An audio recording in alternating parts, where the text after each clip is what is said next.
Dr. Martin here.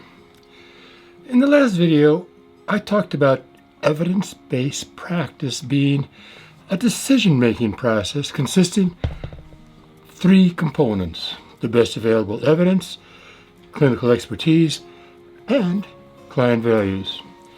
Today I'm going to talk about what is meant by best available evidence. But first, if you're enjoying these videos, please hit the like and subscribe button too. I would really appreciate that. When can an intervention be considered as an evidence-based treatment? Can it be based on any type of research? Or are there standards for which types of studies are considered and how many studies are needed to support the intervention?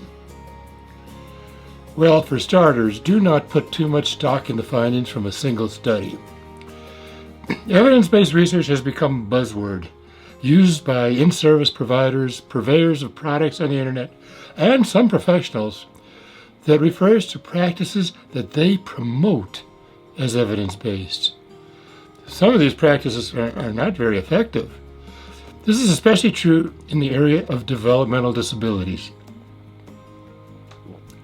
To combat this confusing situation, in recent years, various organizations have begun to develop systematic reviews that identify evidence-based treatments for individuals with autism, intellectual disabilities, and other developmental disorders.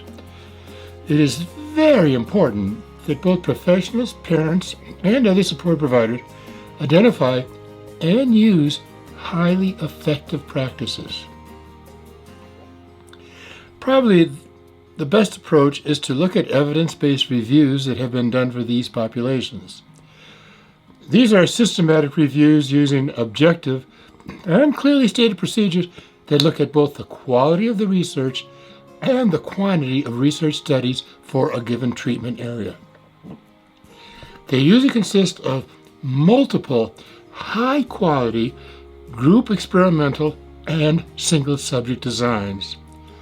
It is recommended that at least 4 acceptable or 2 high-quality group studies or 5 high-quality single-subject studies support an evidence-based treatment. Generally, evidence-based reviews are conducted on a body of research studies that target a specific intervention.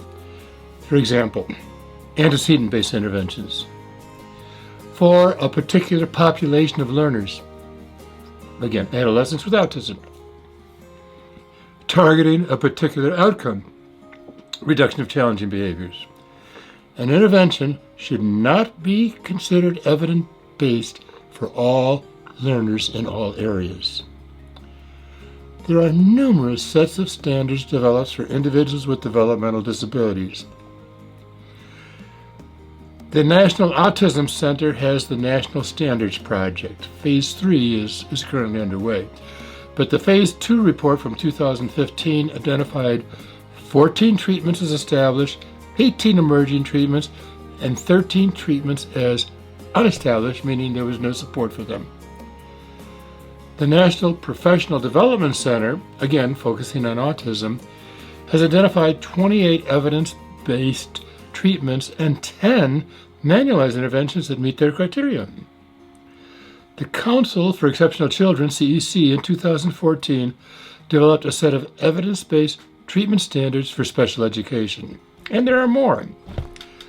There are at least 10 different organizations that have published standards for evidence-based practices, and they don't always agree on which interventions they list. I recommend starters look at the 3 that I identified: the National Standards Project, the National Professional Development Center, and the Council for Exceptional Children. Look at those first and review them when making a decision on an evidence-based intervention.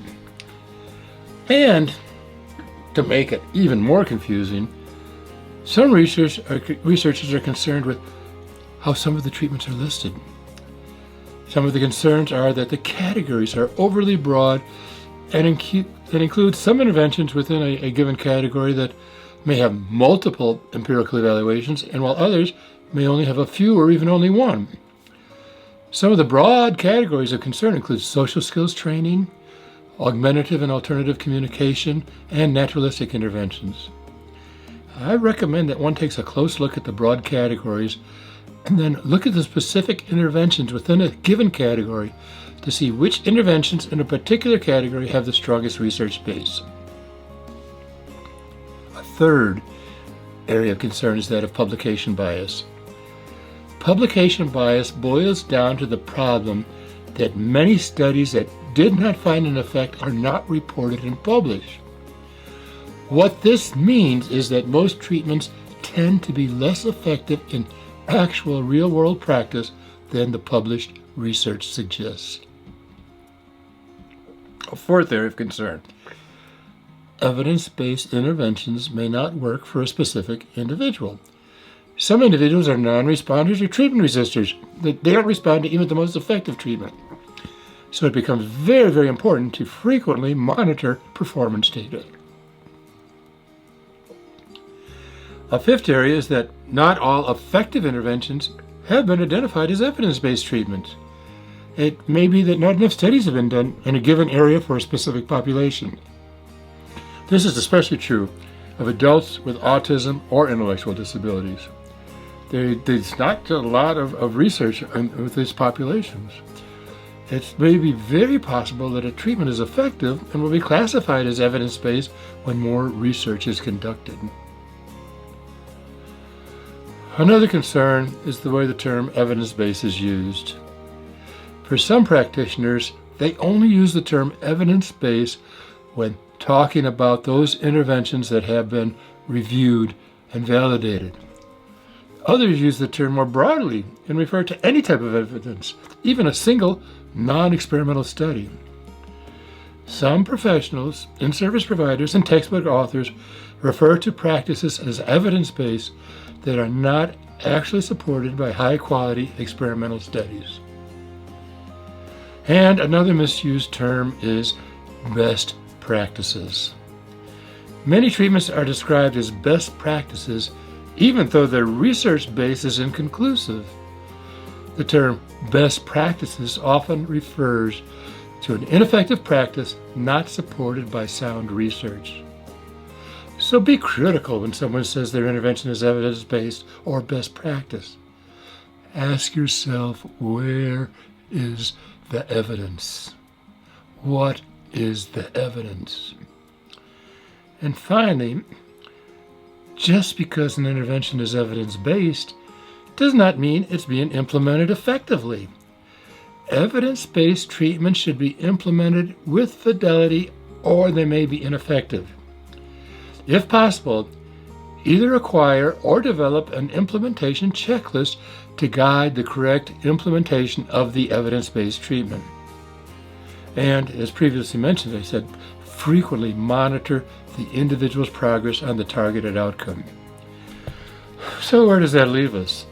The parent or the professional trying to evaluate or implement the best evidence-based practices. For starters, I recommended looking at the standards published by the National Professional Development Center, the NPDC. The link is listed below. While they are focused on children and adolescents with autism, most, if not all, of the recommended interventions are appropriate for individuals with intellectual disabilities. Another source for intellectual disabilities is a book by Peter Sturmey and Robert Didden, published in 2014, titled Evidence-Based Practice and Intellectual Disabilities. It is available on Amazon. The link is also below. Many parents and practitioners just do not have the time to identify, read, and evaluate all of the relevant research on an instructional practice. Systematic reviews are a good source of information for many interventions. Just remember, no practice is effective for all learners. And be wary of claims of effectiveness that are not backed up by solid, multiple research studies. So be skeptical when evaluating the research. and be open to new research, because what may be considered as lacking in evidence today may well be found to be evidence-based tomorrow.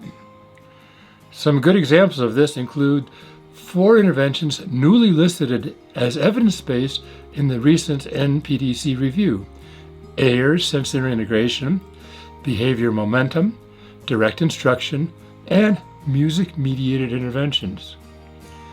And this leads me to the topic of the next video. Is sensory integration really evidence-based? My question for you today is, will you download the 2020 report by Steinbrenner and all others concerning the NPDC standards, and at least read the introductory first chapter? There is a wealth of information not only in that chapter, but also in the entire report. Now, if you're interested in getting a copy of the report, just click on the link below and I'll send it to you.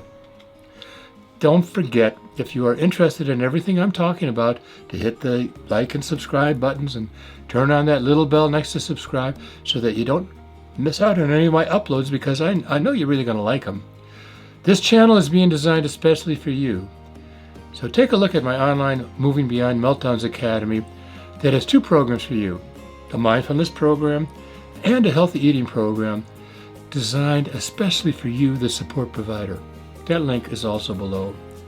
And don't forget, in the next video, I will be discussing what exactly is meant by evidence-based sensory integration training. What is research-based and what is not. So stay tuned. Thanks for watching, and please leave any comments you might have or suggestions for topics you'd like to see covered. I'd really appreciate that. So see you next time, and just keep on trucking.